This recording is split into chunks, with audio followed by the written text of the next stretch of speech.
Your home could have it right now. You can't see it. You can't smell it. You can't taste it. And it could be building up, silently, for decades before anyone has any reason to suspect it's there. And it isn't carbon monoxide. It isn't a gas leak. It's something almost every homeowner has heard the name of, and surprisingly few have ever actually tested for. It's radon, a naturally occurring radioactive gas that seeps up out of the ground and into homes. According to the CDC, it is the second leading cause of lung cancer in the United States after smoking, and the number one cause among people who have never smoked. The EPA links it to more than 21,000 lung cancer deaths a year. And here's the strange part. We test homes for almost everything: roof, furnace, plumbing, wiring, foundation. But this, a known, measurable cancer risk sitting literally underneath the house, routinely goes unchecked. This isn't really a story about a gas. It's a story about what happens when a danger is invisible, slow, and nobody's specific job to find.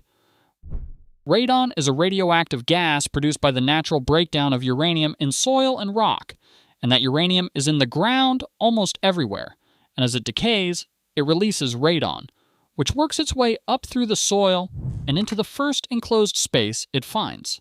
Very often, your home, through foundation cracks, gaps around plumbing, crawl spaces, sump pits, and the seam where the slab meets the wall. And think about what's happening in your own home right now.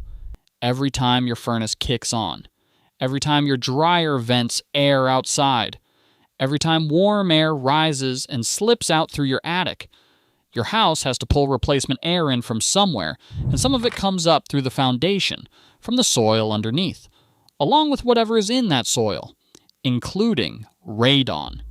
Your house isn't a sealed box sitting on the ground. It's quietly breathing in from the earth beneath it, all day, every day. Here's what makes it uniquely dangerous. It's completely invisible. No color, no smell, no taste. No alarm shrieks, no odor warns you. There is no symptom in the house at all. You could live with elevated radon for 20 years and never have a single reason to suspect it. The only way to know is to measure it. And most people never do. So why not? This is where the story stops being about a gas and starts being about a system. The answer isn't that testing is hard. A basic test kit costs almost nothing. The answer is that in most of the country, almost nobody is actually responsible for making sure it happens. Walk the chain. Radon testing usually isn't legally required to sell a home. It's frequently not part of a standard inspection. It's a separate service the buyer has to know to ask for. The seller has little incentive to volunteer a test that could complicate the sale. The agent's job is to close the transaction, not add an obstacle. The buyer, overwhelmed, doesn't know to request it. And once someone moves in, they almost never test. The years go by and the thought never comes up. So the responsibility falls into a gap. Everyone assumes someone else has it, and no one actually owns it. That's the whole mechanism. Not a conspiracy, not negligence by any one person. Just a hazard that's nobody's specific job to find.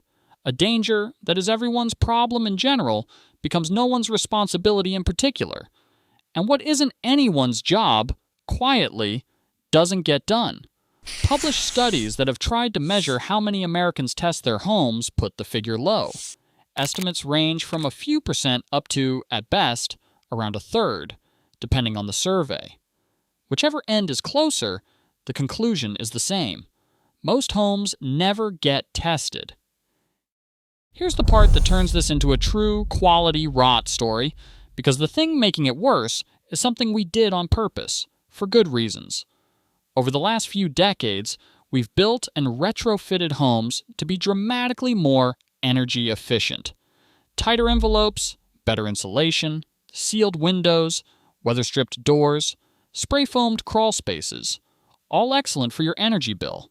All a genuine improvement at the thing it was designed to improve. But seal a house tighter, and you don't just keep heat in. You keep air from moving. older, draftier homes constantly accidentally ventilated themselves. Outside air leaked in and pushed indoor air, and anything in it back out.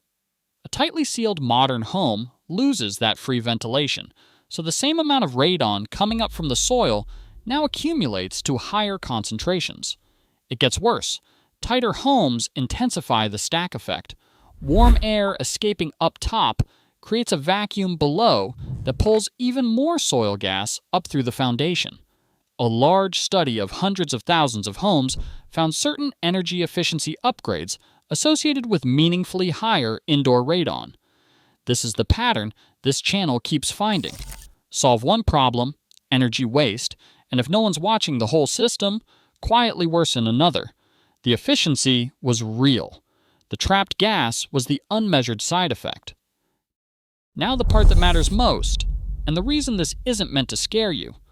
Unlike almost every other hidden hazard, radon is both easy to detect and genuinely easy to fix. A short-term test kit sits in the house for a few days and gives you a reading. A long-term test measures over months, or a professional tests for you. The EPA recommends acting at 4 picocuries per liter or higher. The World Health Organization sets its reference point lower, around 2.7. Roughly 1 in 15 American homes is estimated to sit at or above the EPA's action level. And if yours is high, it's one of the most reliably fixable problems in the house. A mitigation system is just a fan and a vent pipe that draws the gas from beneath the slab and releases it above the roofline. Costs vary by home and region, but it generally runs $800 to $1,500, often installs in a day, and according to radon program data, routinely cuts levels by 80 to 99%. This is not lurking doom.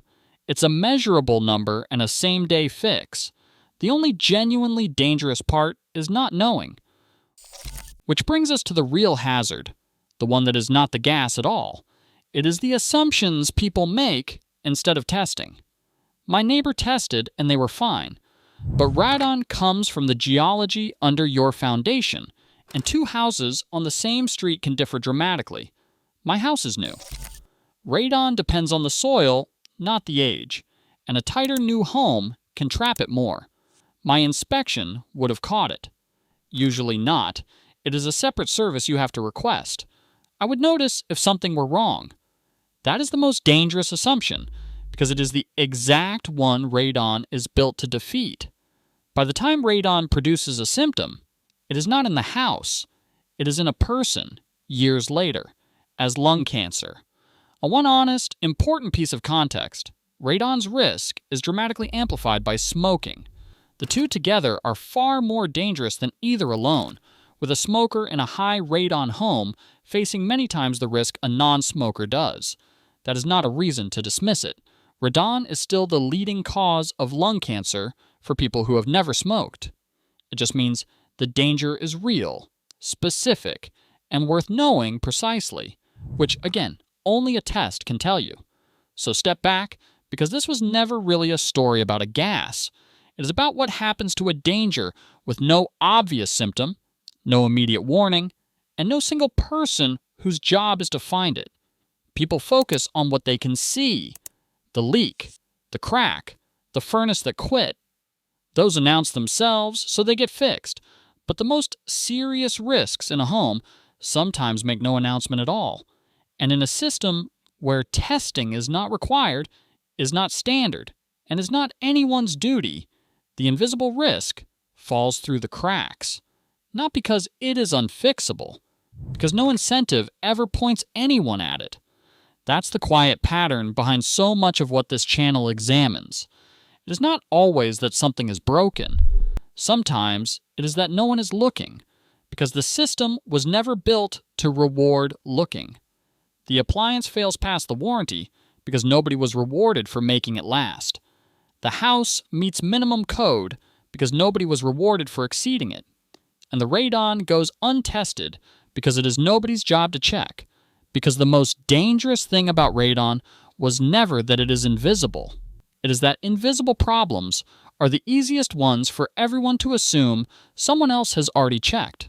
The seller, the inspector, the agent, the neighbor, the builder, each one quietly assuming, and none of them actually looking. So be the one who looks.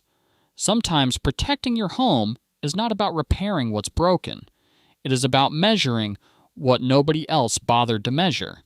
Test, and then you will actually know instead of assuming.